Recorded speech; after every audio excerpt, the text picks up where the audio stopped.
L'objectif de cette mission était de trouver les connaissances laissées par une race avancée. J'ai été l'un des premiers que le KGB a recruté. Je ne crois pas que les soldats ont réalisé l'importance de ce qu'ils regardaient. Nous avions des ordres auxquels nous devions obéir. La première preuve matérielle d'une forme de vie humanoïde extraterrestre. Un contact avec les extraterrestres à une époque reculée dans un ancien pays. Une séquence exclusive de ce qui pourrait être la découverte du millénaire. Apprenez le terrible secret avant qu'il ne soit trop tard. Le 12 avril 1961, le cosmonaute Yuri Gagarin décolla de l'ancienne Union soviétique à bord de Vostok 1. Son vol dura moins d'1 heure et le cosmonaute effectua une orbite complète autour de la Terre. Depuis, nous avons toujours cru que le premier être humain à avoir été mis sur orbite était un soviétique. Mais est-il possible que des siècles avant Gagarine, le premier terrien à avoir quitté notre planète ait été un ancien Égyptien? Est-il possible également que les scientifiques russes aient été au courant de cette possibilité dès les années 60? Des récents documents en provenance de l'ex-Union soviétique démontrent en effet que les chercheurs russes vouaient une curiosité toute particulière à certains artefacts découverts en Égypte. Des artefacts qui, à les en croire, prouveraient la réalité d'un très ancien contact entre les humains et des créatures venues d'une autre planète.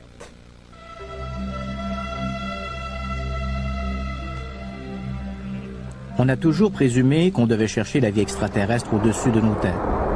On observe le ciel pour voir des ovnis. On sonde l'espace pour capter des signaux extraterrestres. Qui aurait pensé chercher des extraterrestres sous terre? Personne, sauf le KGB.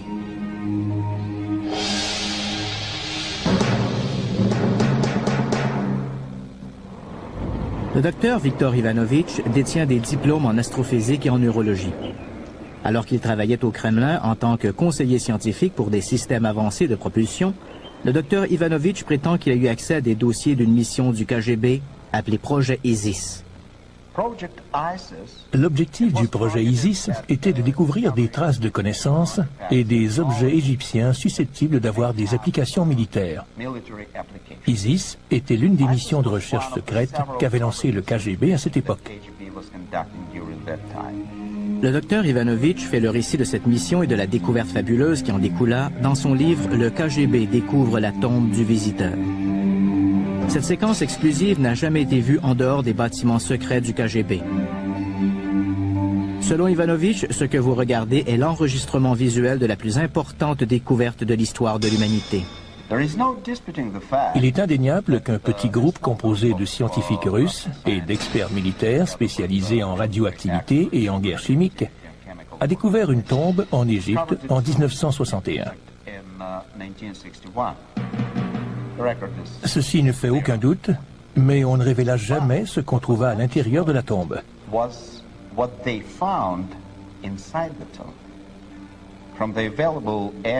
Selon les preuves disponibles et des sources de haut rang, et je sais que cela semble incroyable, on a trouvé dans le sarcophage des restes d'une créature extraterrestre morte en Égypte aux environs de 10 000 ans avant Jésus-Christ.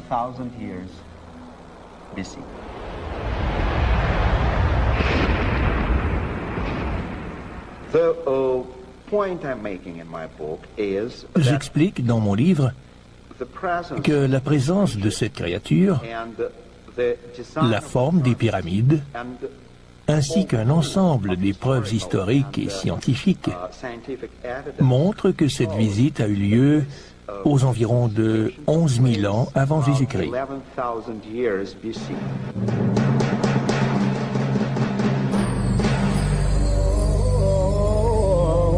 Bien avant les Babyloniens ou les Grecs, avant les dieux des Assyriens ou des Crétois, bien avant tous les autres, existait l'Égypte.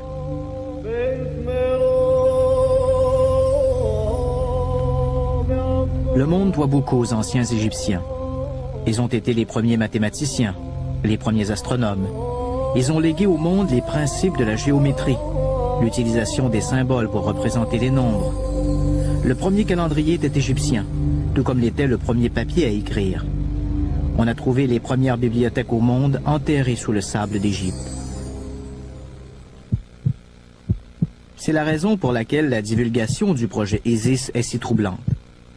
Si le docteur Ivanovitch dit vrai, si le KGB a bel et bien trouvé le cadavre d'un extraterrestre dans un tombeau en Égypte, nous devrons reconsidérer l'histoire de la civilisation.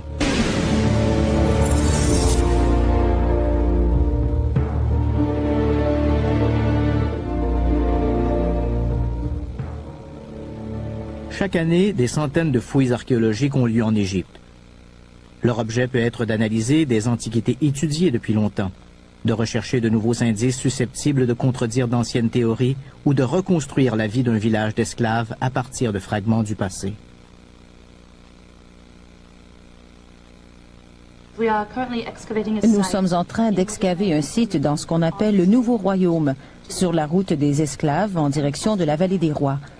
La question est de savoir de quelle manière les anciens Égyptiens nourrissaient des centaines, peut-être des milliers d'esclaves dont ils avaient besoin pour créer ces structures gigantesques.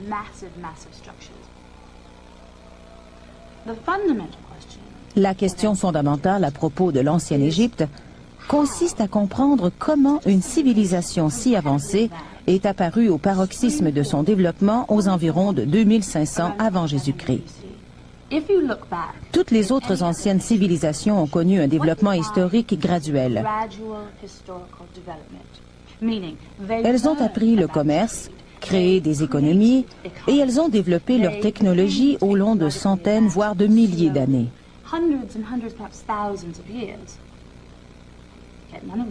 Ce n'est absolument pas vrai de l'ancienne Égypte.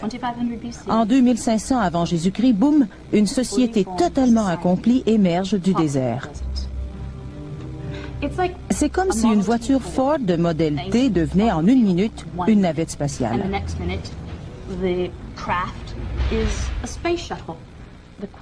Le problème majeur dans ce cas, c'est qu'il ne semble pas y avoir eu de développement historique graduel susceptible d'expliquer le développement de l'ancienne Égypte. On dirait que sa création était basée sur un héritage. Certains ont émis l'hypothèse que l'Égypte a été construite sur les restes d'une civilisation perdue qui a péri lors du déluge biblique. Le docteur Ivanovitch prétend que le projet ISIS a discrédité cette théorie. D'après lui, le KGB a découvert des preuves selon lesquelles l'Égypte a été fondée sur l'héritage de sagesse laissé par une race extraterrestre. À venir, une séquence exclusive de la plus fantastique découverte du millénaire. Je ne crois pas que les soldats aient réalisé l'importance de ce qu'ils regardaient, la première preuve matérielle d'une forme de vie humanoïde extraterrestre. Avant le démantèlement de l'Union soviétique, le KGB était synonyme d'efficacité et de terreur. À lui seul, il constituait une véritable milice prête à tout pour assurer la sécurité du Kremlin. Curieusement, aujourd'hui, alors que les archives du KGB s'ouvrent lentement aux chercheurs occidentaux, on y découvre des dossiers pour le moins surprenants. Le projet ISIS vit le jour pendant les années 50, en pleine après-guerre. Un nouvel empire soviétique avait émergé des cendres de la Deuxième Guerre mondiale. La Russie n'était plus une nation agraire peu développée. La mère patrie était devenue une superpuissance et voulait que cela se sache. Sous la dictature de Nikita Khrouchtchev, les Soviétiques étaient déterminés à montrer aux démocraties occidentales la supériorité du communisme. L'Amérique ne pouvait pas rester de glace devant ce défi. La concurrence que se sont livrées ces deux superpuissances a énormément vidé les caisses de l'économie soviétique. Devancer les Américains en lançant avant eux un homme dans l'espace releva d'un grand fait d'armes propagandiste, mais cela coûta des milliards de roubles. La même chose avec la course aux armements. Chaque fois que l'Amérique testait une bombe nucléaire, la Russie en testait une plus puissante, ce qui coûtait au gouvernement soviétique d'autres milliards. Devant un monde réduit à observer et à prier, les deux nations se sont lancées dans une guerre froide pour posséder la suprématie technologique. Khrouchtchev savait que ce que l'on appelait le camp socialiste dirigé par l'Union soviétique ne pourrait pas maintenir ce rythme. Il ne possédait pas les ressources de l'OTAN. C'est à ce moment-là que le KGB reçut l'ordre de rechercher des moyens moins coûteux pour accomplir des avancées technologiques.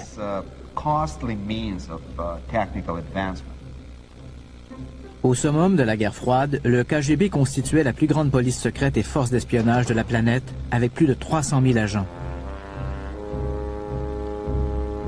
Sous les ordres du Kremlin, le KGB investissait ses considérables ressources dans des domaines que certains qualifieraient de sciences marginales.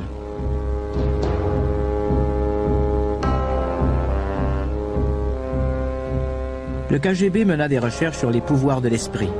Il effectua des expériences pour tester la possibilité de regrouper des intelligences grâce au contrôle de l'esprit.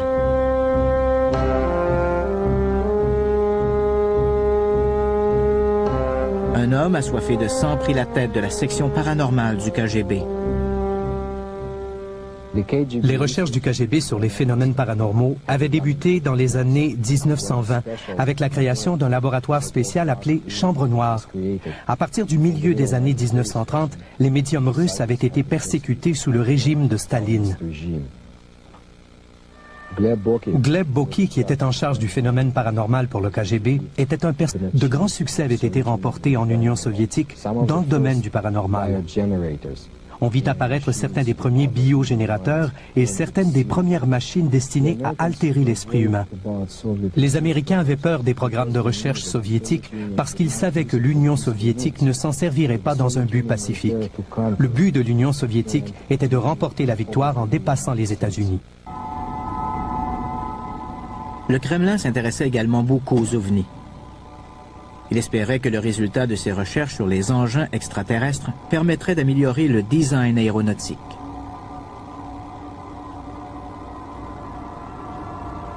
L'ex-Union soviétique était l'emplacement idéal pour étudier les objets volants non identifiés.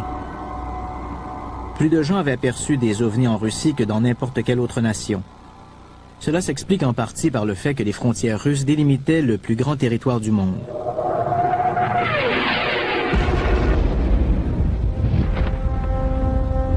Le cas d'OVNI le plus captivant est connu sous le nom d'incident de Dalnagorsk.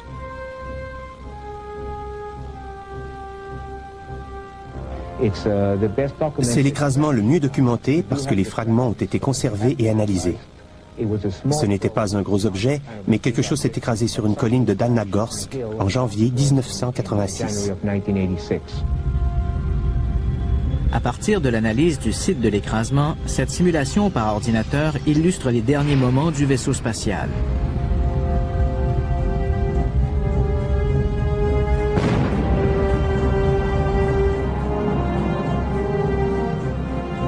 En faisant dérouler la cassette au ralenti, on comprend mieux pourquoi la forme de soucoupe est tellement présente dans les témoignages de gens qui disent avoir vu des ovnis. Selon les meilleurs spécialistes, un avion de forme classique qui aurait volé dans les mêmes conditions défavorables serait venu planter son nez dans le sol et aurait explosé. Tandis que la forme de soucoupe permet au vaisseau spatial de rebondir en faisant des tonneaux.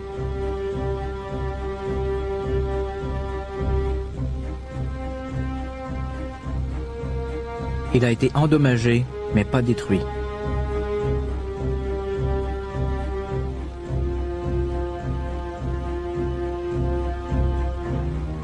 Les producteurs ont obtenu de la mafia russe cette séquence secrète et exclusive du KGB. Le film montrerait du personnel militaire et des agents du KGB sur le site où se serait écrasé l'objet en forme de soucoupe. L'homme qui porte le bonnet de fourrure est à la tête de la mission. On croit qu'il s'agit d'un agent haut placé du KGB. On n'est toujours pas sûr que l'incident de Dalnagorsk soit un écrasement d'OVNI.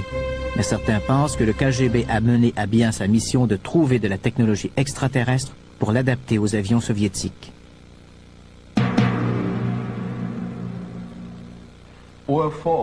Les ovnis, le paranormal et le projet ISIS faisaient partie de la stratégie du Kremlin pour atteindre la supériorité militaire.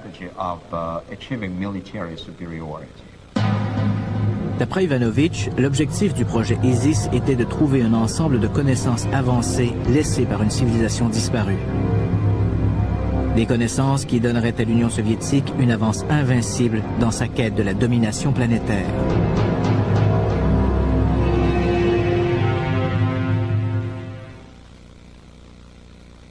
L'une des légendes qui perdure en Égypte veut que quelque part dans ce pays, peut-être à l'intérieur de la Grande Pyramide ou dans une tombe perdue, se trouve une chambre des connaissances qui contient la sagesse des dieux venus des étoiles.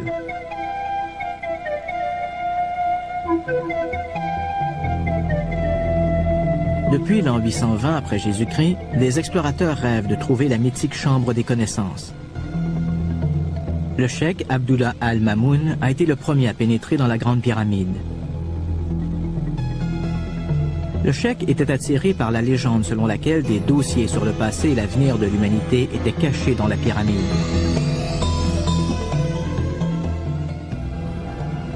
En inventant des histoires d'or et de trésors, le cheikh amena ses hommes terrifiés à marcher dans les couloirs.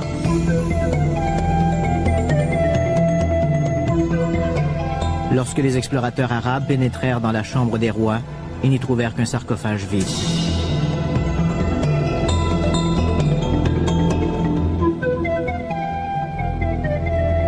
Certains pensent que s'il existe une chambre de l'ancienne sagesse, elle doit se trouver sous la Grande Pyramide.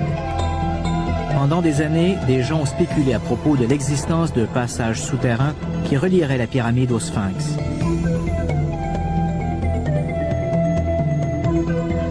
De récentes recherches sismiques sous-entendent l'existence d'une caverne mystérieuse qui ressemblerait à une chambre et se trouverait sous le Sphinx. Cette hypothèse a relancé le débat sur une chambre des connaissances. Existe-t-il un entrepôt de connaissances qu'auraient laissé derrière eux d'anciens visiteurs? Il semblerait que oui. À venir. Ce serait tout à fait logique. L'Égypte constituerait un choix évident pour des extraterrestres désireux d'établir un avant-poste pour explorer la planète. L'Égypte a été la première civilisation. Les pharaons ont régné sur le royaume pendant plus de 1000 ans.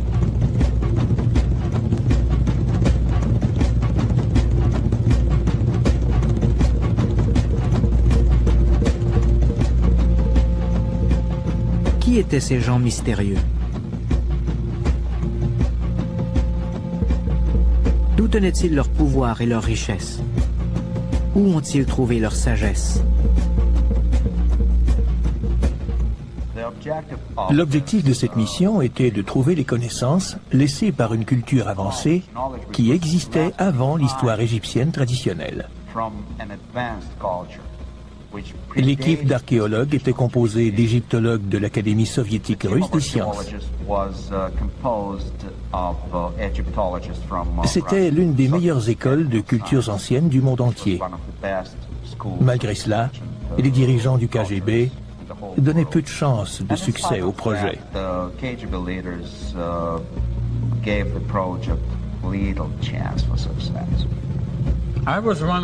J'ai été l'un des premiers que le KGB a recruté.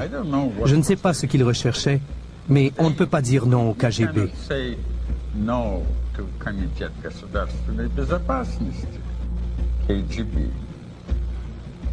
On reçoit des ordres auxquels on doit obéir. J'ai recommandé de commencer à travailler sur le plateau de Gizeh. Un voyage en Égypte rend humble.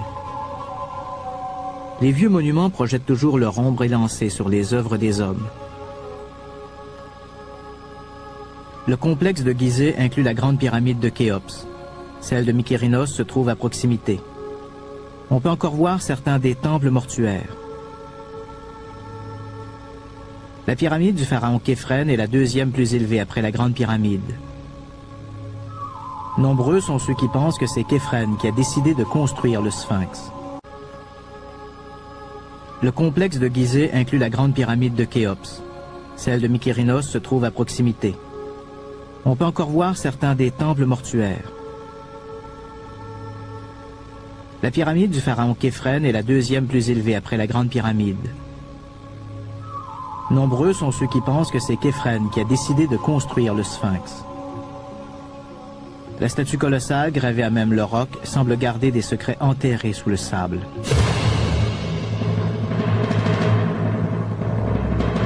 La construction des monuments qui se trouvent sur le plateau de Gizeh a duré des siècles. Cela devait être une vision extraordinaire. Les pyramides et les statues gigantesques, les temples, les cryptes et les chaussées.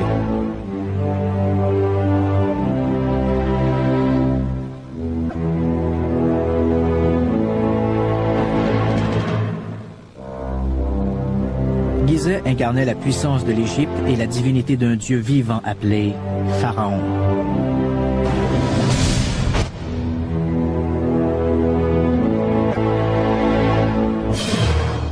Aucun monument ne symbolisait mieux le pouvoir divin du pharaon que la pyramide de Khéops. La grande pyramide n'a jamais été égalée en taille ni en degré de précision. Elle pèse environ 6 millions de tonnes, 20 fois le poids de l'Empire State Building. Jusqu'à l'érection de la Tour Eiffel, la grande pyramide était la structure la plus élevée du monde.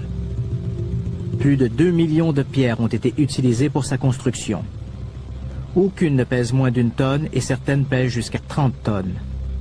À l'intérieur, des couloirs relient les chambres. Les puits se rendent jusqu'à l'extérieur. Aujourd'hui, la pyramide est faite de pierre brute, mais autrefois elle possédait un fini extérieur semblable à un miroir. On pense qu'elle était ornée d'un sommet en or. Il réfléchissait la lumière du soleil sur des centaines de kilomètres.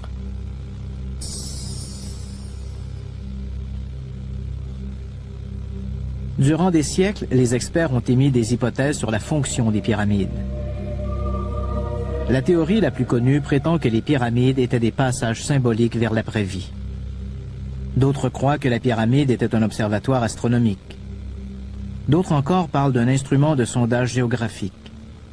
Une théorie bizarre prétendait que la grande pyramide était un élévateur à grains. Toutefois, les spécialistes s'accordent pour dire que les pyramides étaient bien plus que de gigantesques tombes. Personne n'a trouvé de preuve d'un enterrement dans une pyramide. Nous ne savons toujours pas comment elles ont été construites. Plusieurs académiciens s'interrogent toujours sur les moyens utilisés par les anciens Égyptiens pour ériger leurs pyramides. Jusqu'à maintenant, les méthodes traditionnelles de construction évoquées par les archéologues semblent toutes présenter de sérieuses lacunes. Tablant sur ces inconsistances, certains n'hésitent pas à prétendre qu'une telle technologie n'existait pas il y a 5000 ans, lors de l'aménagement du plateau de Gizeh.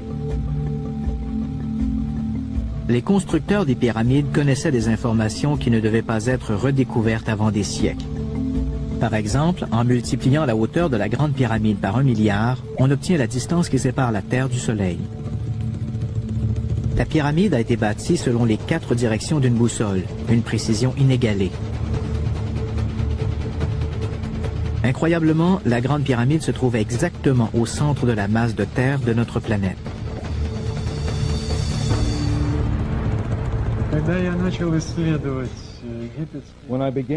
Quand j'ai commencé ma recherche à Gizeh, j'ai été immédiatement frappé par le fait que quiconque avait construit les pyramides pouvait déterminer la longitude et la latitude.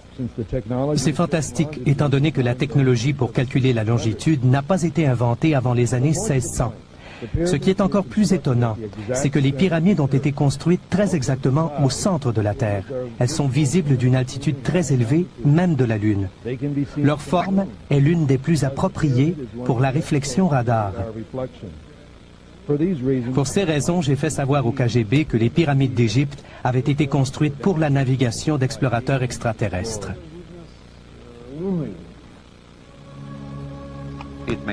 C'est parfaitement logique. L'Égypte constituerait un choix évident pour des extraterrestres qui devraient établir un avant-poste pour des expéditions planétaires. L'atterrissage initial d'explorateurs extraterrestres devrait se faire sur une surface plane comprenant peu d'obstacles. L'Égypte constituerait un choix évident étant donné qu'elle se trouve également au centre de la masse de terre habitable de notre planète. À venir,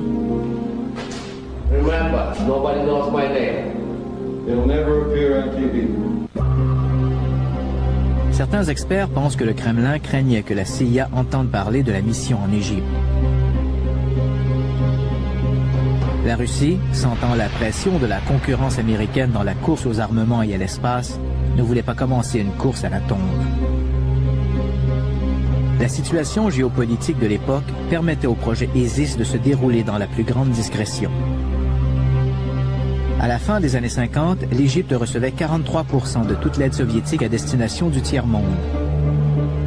Quand le projet ISIS a été lancé, le personnel de l'armée soviétique présent en Égypte totalisait plus de 20 000 personnes. Cette forte présence militaire permettait aux scientifiques de la mission de travailler dans la plus complète discrétion.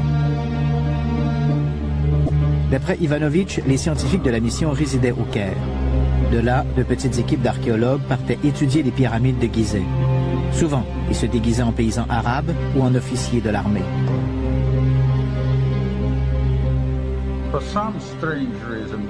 Pour d'étranges raisons, on nous envoyait là-bas en uniforme, munis de fusils, comme si nous étions des soldats, alors que nous étions des archéologues.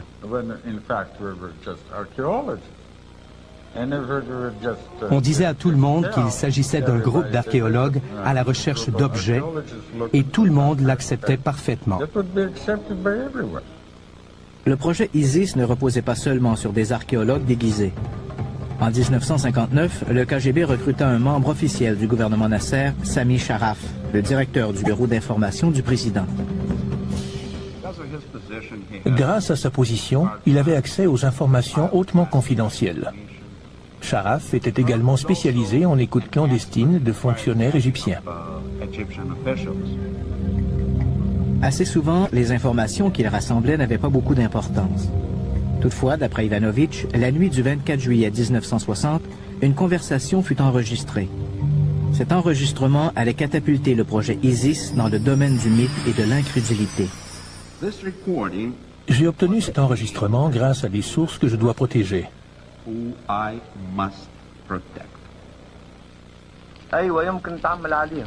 هم كانوا يشربوا خمر؟ لا هم مسلمين مستبدين. قالوا انهم وجدوا مقبره مقبوله. ايوه دي مقوي، قالوا هو قبر. كيف عرفوا اشياء زي كده؟ دخلوا شافوا على الحيطان رموز وكتابات وصور حكاوا عليهم القبر. تعرف ايش يعني هذا؟ وجدوا مقبره الزوار. مقبره الازهر، مقبره الازهر. L'un des principaux fonctionnaires surveillés par Sharaf avait téléphoné à son frère. Apparemment, 2 bédouins étaient tombés sur une tombe cachée. Ils ont déliré pendant quelques jours et on a fini par les emmener dans un hôpital local. Ils n'arrêtaient pas de répéter ces mots.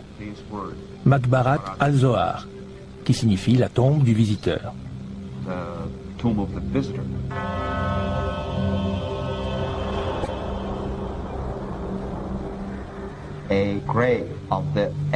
Une tombe de l'ancien dieu égyptien qui n'existe pas dans le panthéon égyptien. Il ne fait pas partie des dieux. Il a un signe spécial qui le désigne comme un dieu en visite.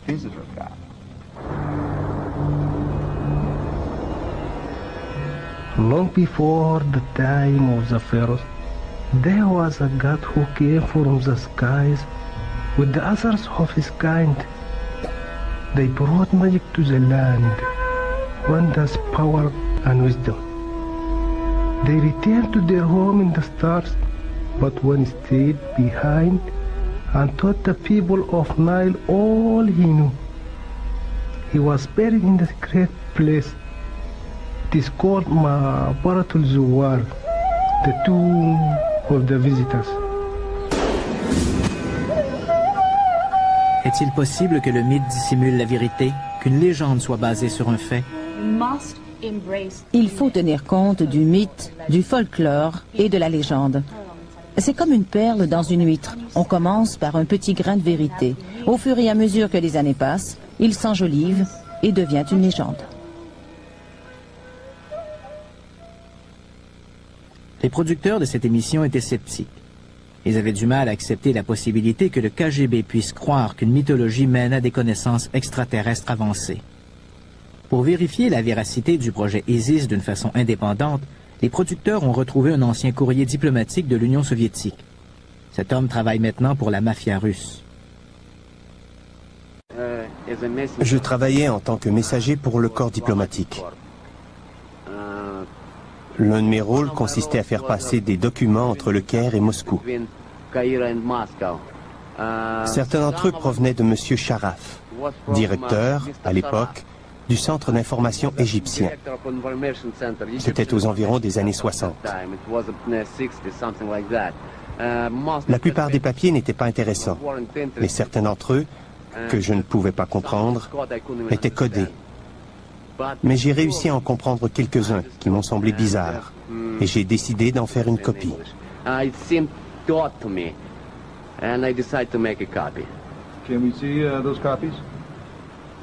Non. L'homme voulait de l'argent contre ces documents. Notre producteur lui a expliqué qu'il ne paierait pas à moins d'être certain que les documents provenaient du projet ISIS. On l'emmena jusqu'à une tour à bureau abandonnée dans la banlieue de Moscou. Cette séquence a été filmée à partir d'une caméra cachée.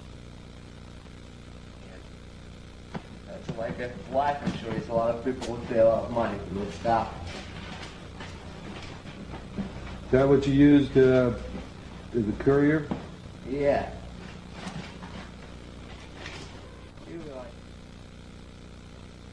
Parmi les documents figurait un mémo adressé à un officier de haut rang du KGB. On peut y lire ces mots. Mes agents ont mis en lieu sûr les notes de l'un des scientifiques qui a travaillé sur les découvertes faites à la tombe du visiteur.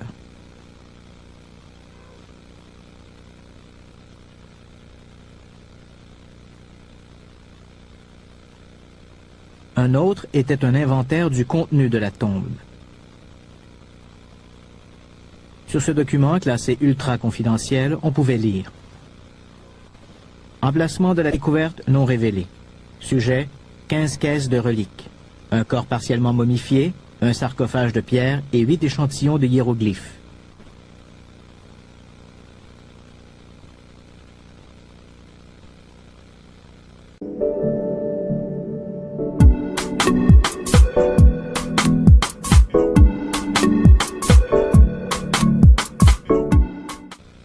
Un scientifique du projet, qui fut l'un des premiers à pénétrer dans la tombe, a écrit ce rapport.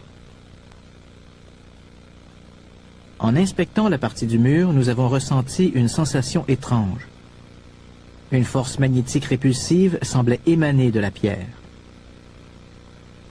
Nous avons été incapables de trouver une quelconque explication scientifique.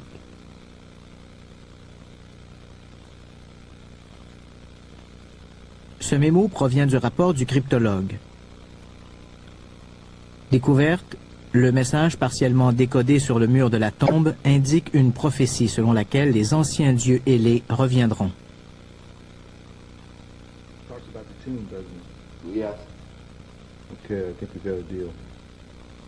Le document faisait clairement comprendre que le Kremlin prenait le mythe très au sérieux. Un rapport indiquait qu'une unité militaire était assignée sur le site. Des mesures de sécurité du plus haut niveau étaient en vigueur quand on ouvrit le sarcophage.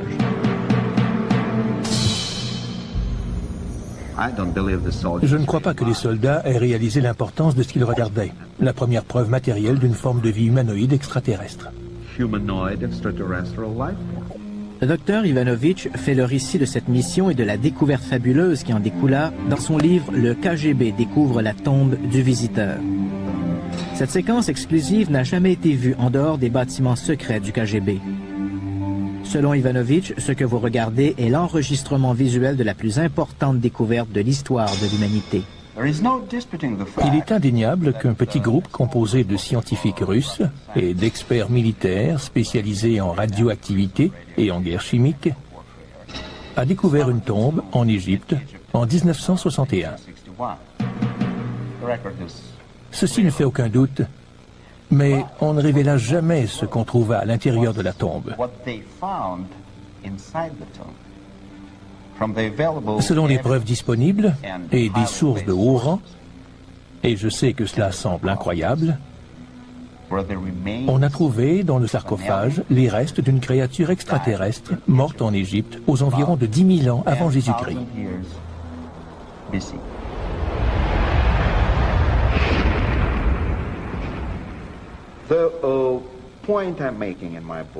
J'explique dans mon livre que la présence de cette créature, la forme des pyramides ainsi qu'un ensemble des preuves historiques et scientifiques montrent que cette visite a eu lieu aux environs de 11 000 ans avant Jésus-Christ.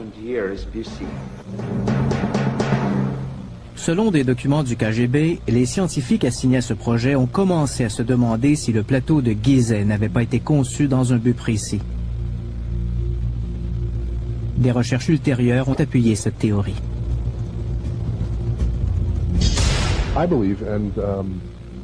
Il existe différentes écoles de pensée, mais je crois que les pyramides, du moins certainement la Grande Pyramide, étaient une machine. Elle devait servir à quelque chose. Les mesures en sont extrêmement précises. Par exemple, le rapport entre la hauteur de la pyramide et son périmètre est le même que le rapport entre le rayon de la Terre et sa circonférence. On peut donc considérer la pyramide comme une représentation triangulaire, tridimensionnelle d'un hémisphère, ce qui laisse penser qu'il y avait peut-être une raison pour que la pyramide résonne avec la planète. En 30 secondes, je peux convaincre les plus grands sceptiques que les pyramides ont la capacité de transformer les ondes cosmiques. Cela peut sembler étrange, mais il s'agit d'un prisme. L'astronome archéologue Yuri Vladimir est d'accord avec l'hypothèse du prisme. Les pyramides sont en effet d'énormes prismes capables de concentrer l'énergie. En s'emparant de la lumière des étoiles, la Grande Pyramide deviendrait un émetteur interstellaire. Les scientifiques du projet prétendent que les trois pyramides et le Sphinx pourraient faire intégralement partie d'une immense machine conçue par des ingénieurs extraterrestres. Selon eux, tous les monuments de Gizeh sont reliés par un mécanisme de commande centrale situé à l'intérieur de la Grande Pyramide. Dans la Grande Pyramide, un passage mène à la Chambre des rois.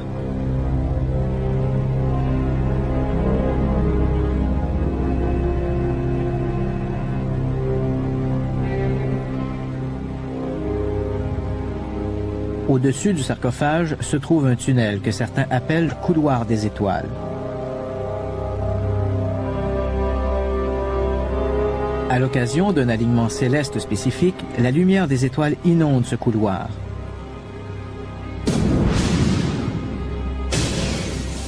Les chercheurs ont émis la théorie que l'énergie irradiante, en touchant le sarcophage, pourrait amorcer un processus semblable à une fusion à froid.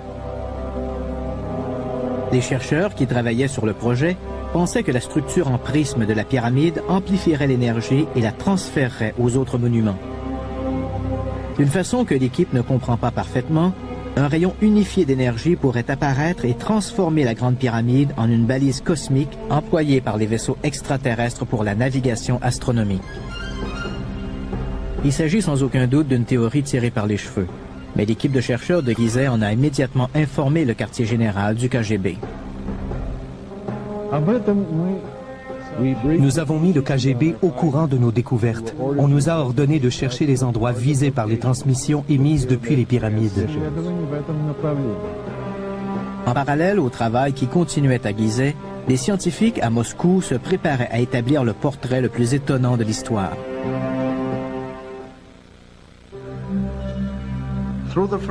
À l'aide d'une technique utilisée en médecine légale, ils réussirent à reconstituer le visage de l'humanoïde trouvé dans le tombeau. L'objectif de cette mission était de trouver les connaissances laissées par une culture avancée. J'ai été l'un des premiers que le KGB a recruté. Je ne crois pas que les soldats aient réalisé l'importance de ce qu'ils regardaient. Nous avions des ordres auxquels nous devions obéir. La première preuve matérielle d'une forme de vie humanoïde extraterrestre. Un contact avec les extraterrestres à une époque reculée dans un pays millénaire. Une séquence exclusive de ce qui pourrait être la découverte du millénaire. Apprenez le terrible secret avant qu'il ne soit trop tard. Dans le film Les Aventuriers de l'Arche perdue, les nazis se rendent en Égypte à la recherche d'un trésor archéologique, en l'occurrence l'Arche d'Alliance de Moïse, qui, l'espèrent-ils, leur donnera un pouvoir extraordinaire sur leurs ennemis. Comme vous allez le voir, parfois la réalité dépasse la fiction.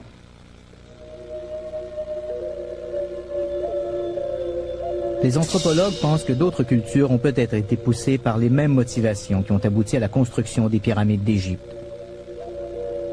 On a trouvé d'anciennes pyramides dans des lieux aussi divers que le Mexique et la Chine. Beaucoup d'experts ont conclu qu'il doit exister un lien historique.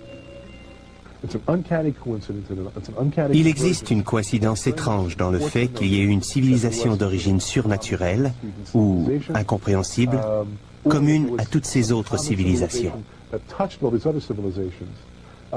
Toutes ces légendes et ces mythes parlent d'êtres qui étaient des hommes sans être des hommes, mais qui ont vécu longtemps.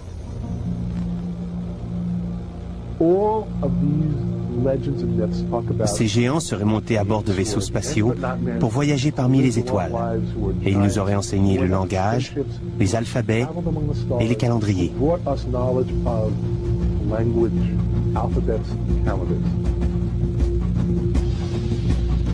D'après la légende, les pyramides de Chine furent construites sous le règne des premiers empereurs, ceux qu'on appelait les fils du ciel.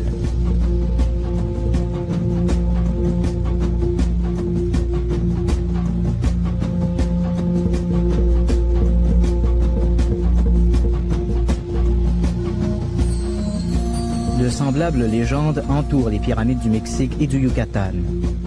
Étrangement, le terme marcheur d'étoiles se retrouve dans le folklore sud-américain et dans les écrits égyptiens. Les Égyptiens employaient l'expression voyageur d'étoiles pour décrire une catégorie de dieux humains.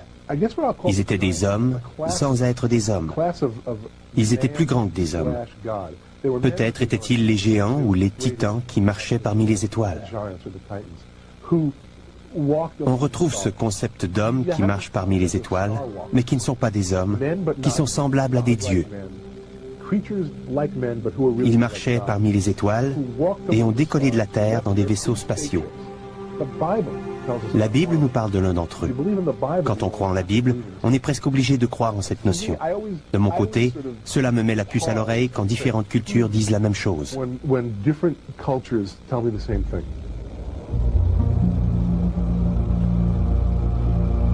La similarité des mythes parmi diverses populations à propos de la construction des pyramides pousse certains experts à croire que toutes les cultures pourraient provenir d'une unique civilisation ancestrale.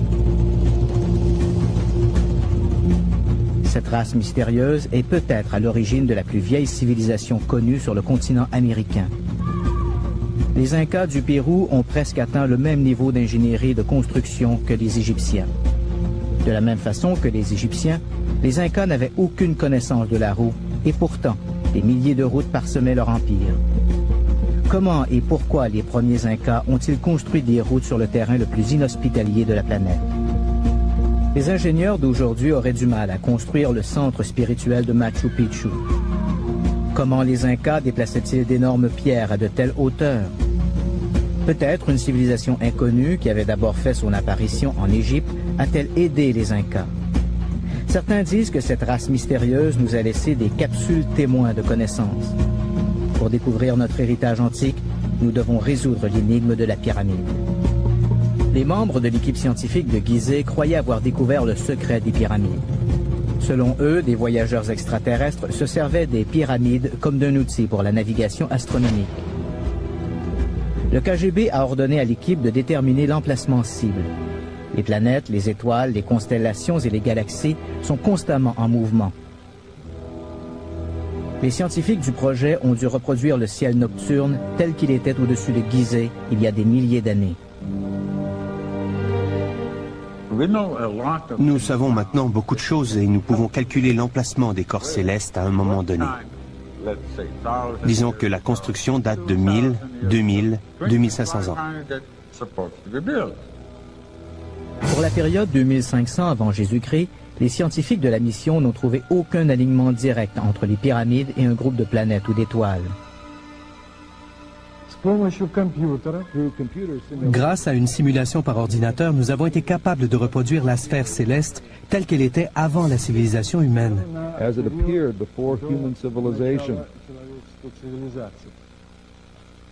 Ils ont remonté dans le temps à la recherche d'un lien entre les pyramides et un objet astronomique.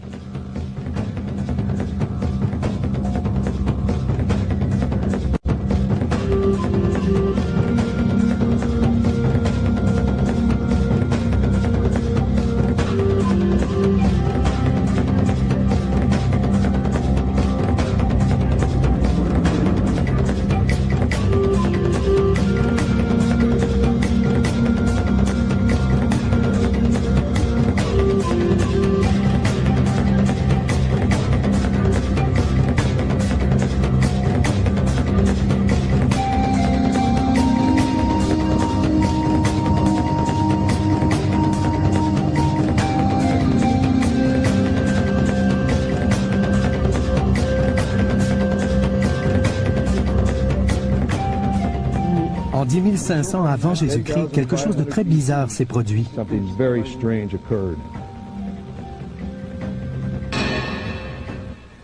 Rien ne correspondait en 2500 avant Jésus-Christ, mais une correspondance existait en 10 000 avant Jésus-Christ. Vous comprenez?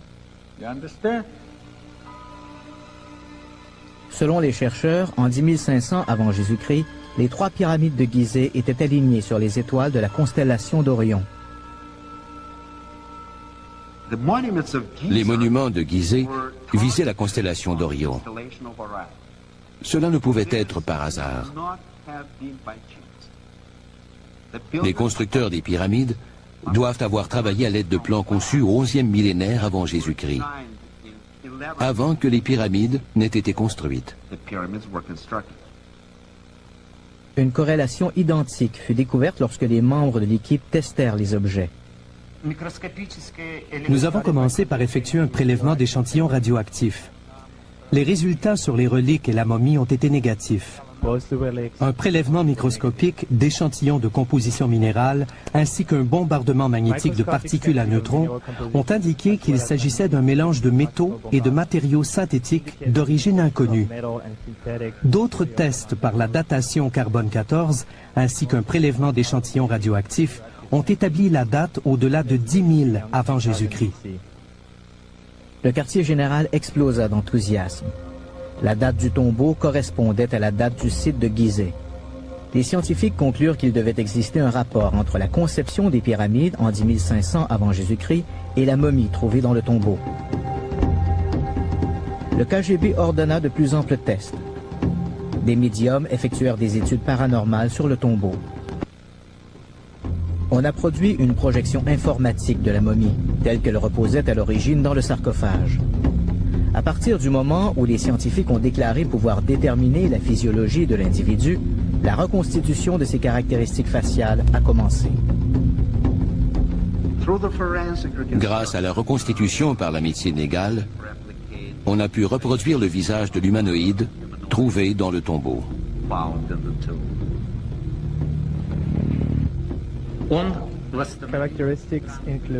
Les caractéristiques incluent un grand crâne, des yeux exceptionnellement grands, un petit menton, une petite bouche, signes visibles de dents, un long cou.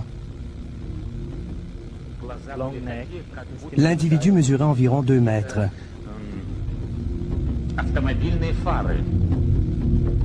Au fur et à mesure que le travail de médecine légale continuait, les chercheurs présents à Gizeh exploraient l'unité située entre les pyramides et la constellation d'Orion.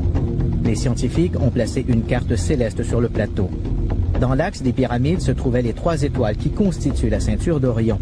Ils ont ensuite tracé le chemin suivi par les étoiles et ont pris les tangentes du Sphinx et des pyramides. C'était comme une carte au trésor, les pyramides, les chemins des étoiles qui se croisaient. Un X marquait une étoile dans la constellation d'Orion, une étoile très semblable à notre Soleil.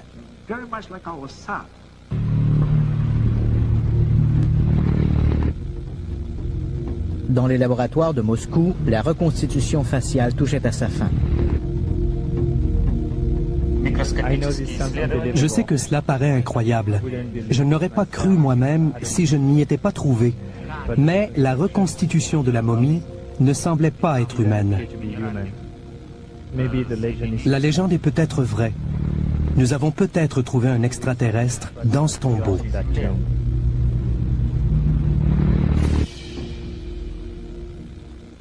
à venir. La conclusion était inévitable. Les extraterrestres venus sur notre planète au 11e millénaire avant Jésus-Christ ont jeté les bases pour construire les pyramides des milliers d'années plus tard. Ils sont venus de la planète qui tournait autour d'une étoile dans la constellation d'Orion. Un secret absolu entourait les laboratoires et les bureaux du projet Isis. Mais beaucoup de ceux qui travaillaient sur le projet étaient des professeurs, des savants et des scientifiques, des gens qui ont l'habitude de discuter de leur travail.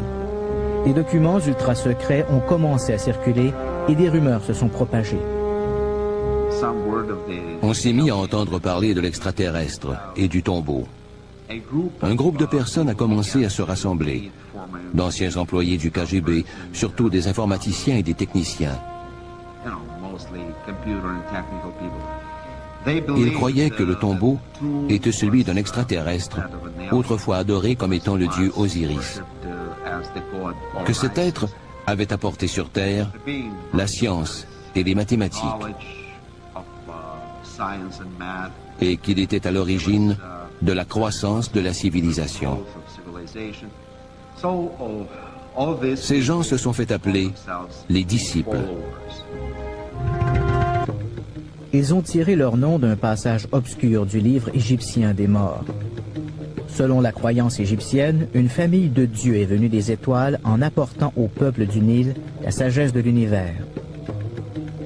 Un jour, les dieux sont retournés dans leur maison céleste, tous sauf Osiris. Ce dieu a réuni un groupe de mortels et leur a enseigné de nombreuses connaissances, y compris la magie des nombres. Ils se sont fait appeler les disciples.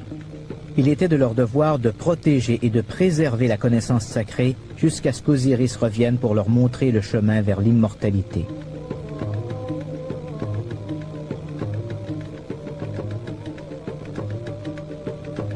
Les Égyptiens étaient d'extraordinaires astronomes parce qu'ils comprenaient, du plus profond de leur être, que les étoiles représentaient la carte qui mènerait au grand dieu Osiris, à la vie après la mort.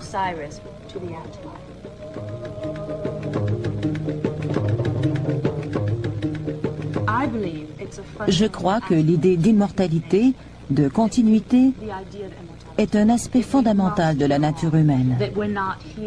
Nous ne sommes pas ici pour y passer 5 minutes avant de mourir. Non, l'être humain doit posséder une dimension de foi. Il doit croire que l'âme, l'esprit, l'essence de l'individu continue son cheminement.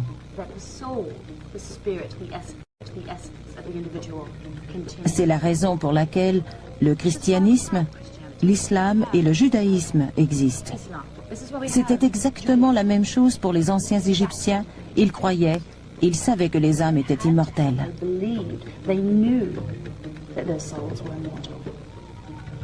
Le Kremlin, inconscient de la brèche dans le système de sécurité et refusant de voir la valeur d'un squelette extraterrestre, aurait ordonné au KGB d'orienter tous ses efforts vers le but initial du projet Isis.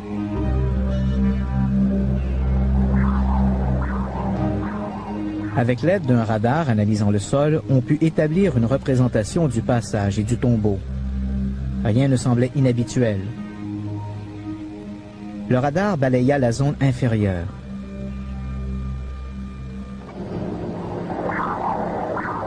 L'écran radar n'indiquait que des strates de roches. La mission était sur le point d'être interrompue quand le radar commença à faire apparaître une anomalie. Avec l'aide d'un radar analysant le sol, on put établir une représentation du passage et du tombeau. Rien ne semblait inhabituel. Le radar balaya la zone inférieure.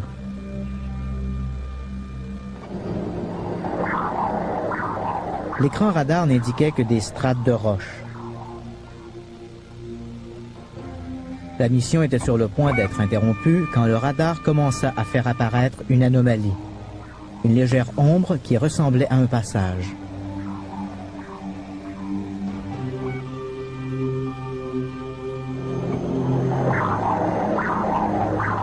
Juste sous le tombeau se trouvait une grande chambre sphérique.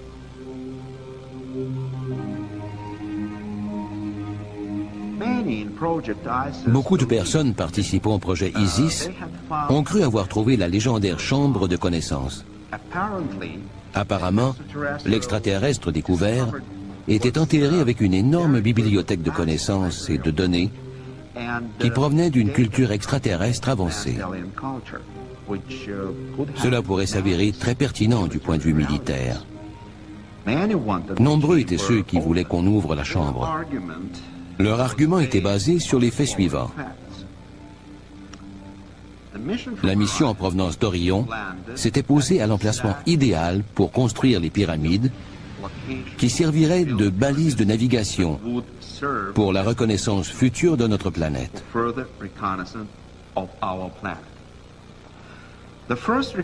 Le premier rapport sur un ovni a été fait par le grand prêtre du pharaon Thutmose III, il y a environ 3400 ans.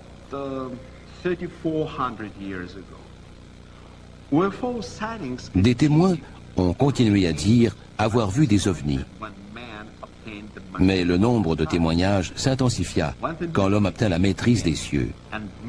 Au début de l'ère nucléaire, quand l'homme découvrit les secrets du fonctionnement de l'atome, les extraterrestres d'Orion se mirent à observer davantage la Terre, ce qui finit par aboutir à l'incident de Roswell. Il y a une explosion des contacts avec les ovnis.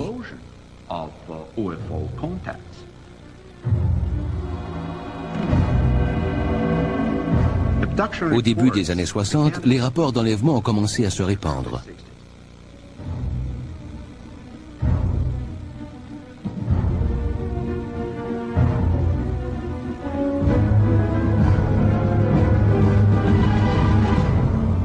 Un modèle a émergé. Presque toutes les personnes enlevées évoquaient un examen physique. Les femmes parlaient d'insertion d'objets, quelque chose ressemblant à l'insémination artificielle. Beaucoup pensaient avoir été de nouveau enlevés et avoir donné naissance à des hybrides extraterrestres.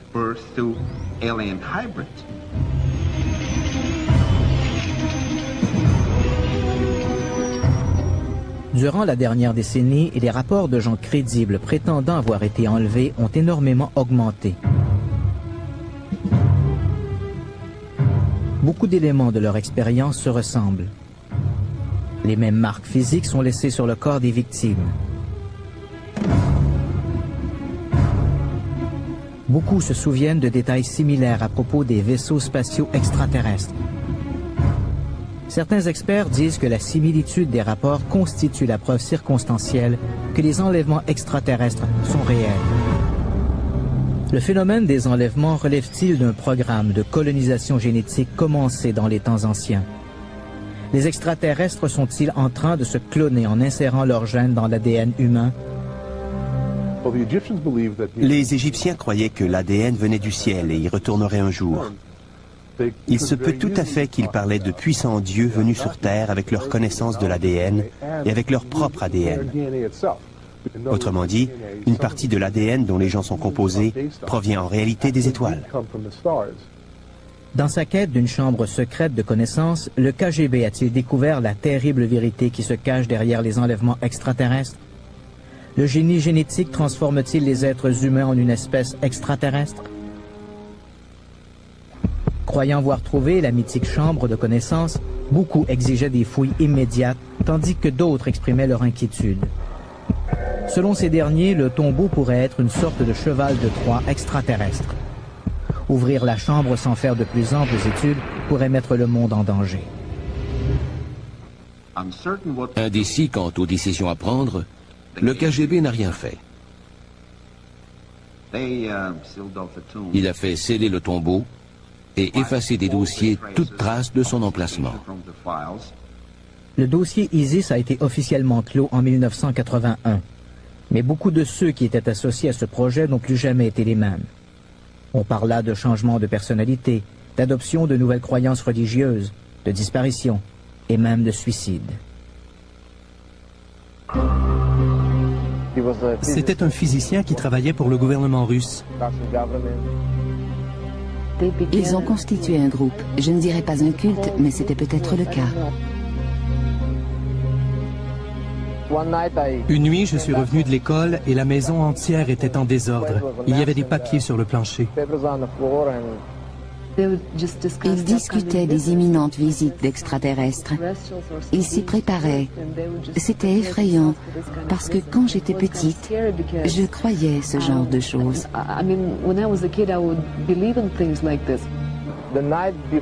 La nuit avant l'événement, il parlait à ma mère et je l'ai entendu dire « Égypte », quelque chose qui ne vient pas de ce monde, et ensuite « KGB ». C'est à peu près tout. C'était effrayant pour moi de me rendre compte que ma famille appartenait à une sorte de culte. Dieu sait en quoi il croyait. C'était très étrange. Je pensais que les membres de ma famille ne tournaient peut-être pas rond. Quand je suis entré dans la pièce, mon père gisait au sol, touché par balle. Tout ce que je sais, c'est qu'ils se faisaient appeler les disciples. Alors que les producteurs travaillaient à la recherche de cette émission, l'histoire du culte menait à une impasse. Le groupe, composé principalement de programmeurs, de scientifiques et de techniciens, n'intéressait que peu le KGB. Mais à un moment donné, les producteurs sont tombés par hasard sur cet article.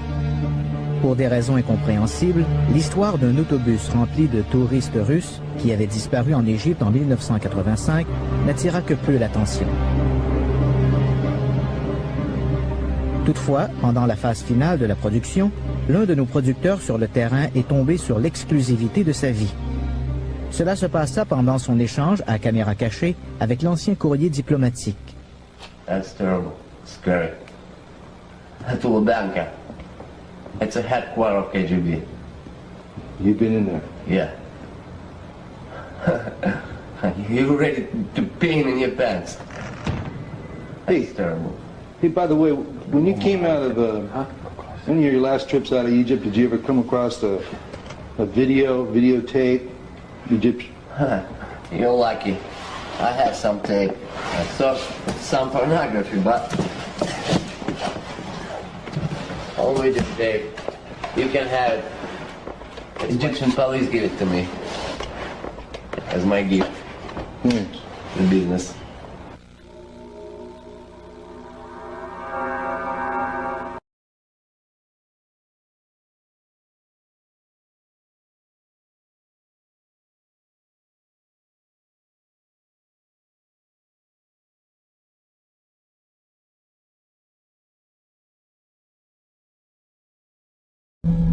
Mais elle éveilla des interrogations chez les producteurs. Que faisait un groupe de touristes en pleine nuit dans un endroit isolé?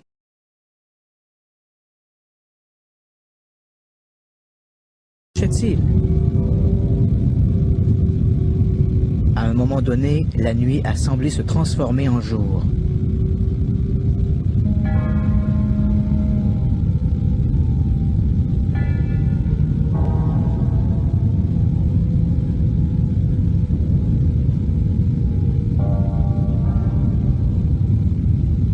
Se pourrait-il qu'il s'agisse du premier enregistrement vidéo d'un enlèvement extraterrestre, peut-être un enlèvement de groupe? Cet événement pourrait-il être lié à la découverte du tombeau? Si tel est le cas, ces touristes pourraient-ils être membres du culte? Dans son livre, Ivanovitch prétend que les disciples croyaient que l'ouverture du tombeau enverrait un signal aux extraterrestres d'Orion. Ils ont estimé le temps nécessaire à l'énergie électromagnétique pour atteindre la constellation. Le culte a conclu que les extraterrestres ne pourraient pas revenir avant le 23 avril 1985. Selon Ivanovitch, le groupe s'est rendu en Égypte pour louer le retour de l'extraterrestre que les anciens Égyptiens appelaient Osiris. Ils pensaient que c'était Osiris qui était enterré dans le tombeau du visiteur, que c'était lui qui avait apporté à l'humanité les principes scientifiques de base qui ont marqué le début de la civilisation.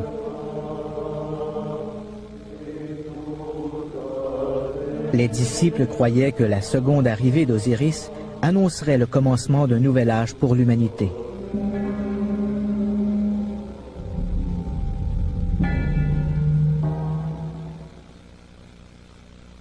Le témoignage de la fille d'un couple qui s'est joint au culte va dans le sens de ce que dit l'auteur.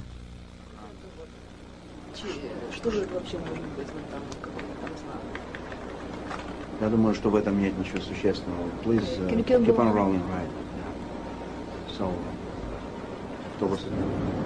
Could you blow it up a little bit? I wanted to see, like, back off a little bit. I want to see what side. Появится. Но не вижу ничего Сейчас, не появляется. сейчас. Ну да, они идут куда-то. А вот это вот, ну что вот это вот такое, вот это не хочу. Вообще-то, может быть, вообще-то не Египет, вообще-то другая какая-то страна непонятная. Вот это вот. Что это может? Прибыла, судя по всему, на место встречи. Папа! Мамочка, господи, мама моя! Ой, мой гад!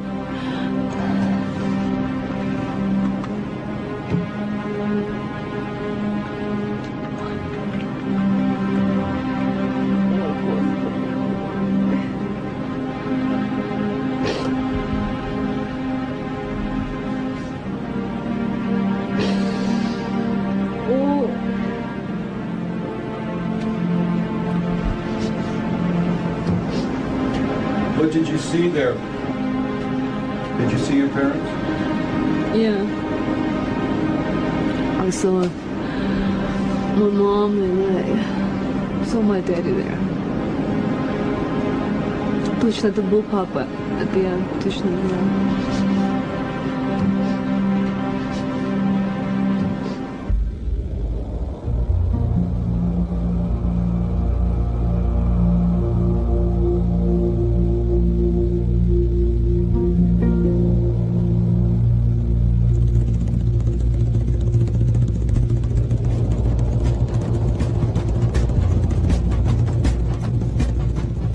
On a dit que pour comprendre l'Égypte, il fallait démêler la vérité du mythe, de la magie et du mysticisme qui sont tissés dans la toile poussiéreuse du temps.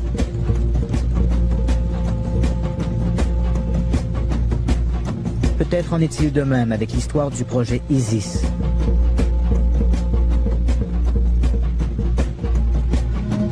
Démêlez la théorie de la spéculation et il vous restera la vérité.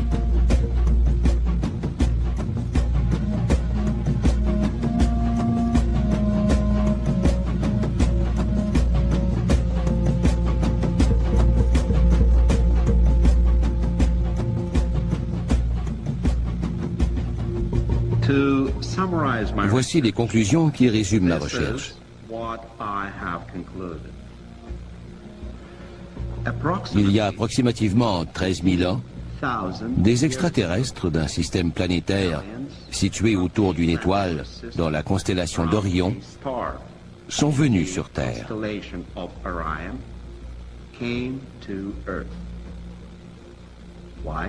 Dans quel but? Il existe diverses possibilités. Il s'agissait peut-être d'explorateurs, comme nous quand nous explorons la Lune et notre propre planète, ou peut-être de volontaires extraterrestres en mission de paix dans une société primitive, ou peut-être encore venaient-ils dans le but de nous coloniser. Donc, l'objectif de cette mission particulière était de trouver la connaissance laissée par une culture avancée qui avait préexisté à l'histoire égyptienne traditionnelle.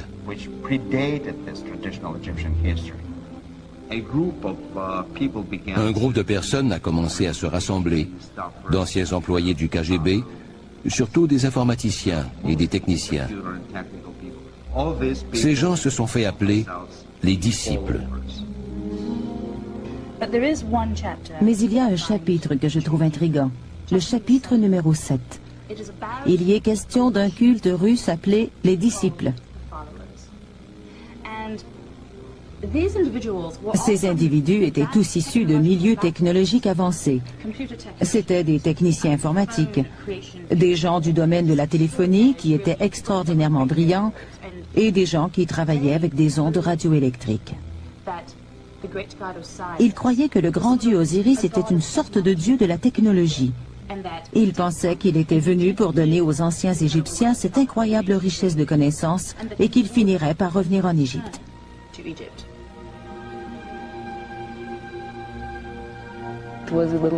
C'était un peu effrayant d'approfondir un tel sujet. Ma maman et mon papa allaient dans la cuisine et parlaient en anglais ou dans une autre langue pour que je ne comprenne pas ce qu'ils disaient. Nous savons que leur site d'atterrissage a été choisi dans un lieu désolé, au milieu de notre planète, en Égypte.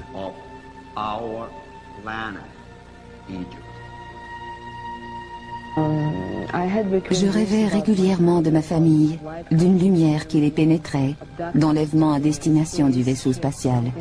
Je ne sais pas si ces rêves étaient des hallucinations.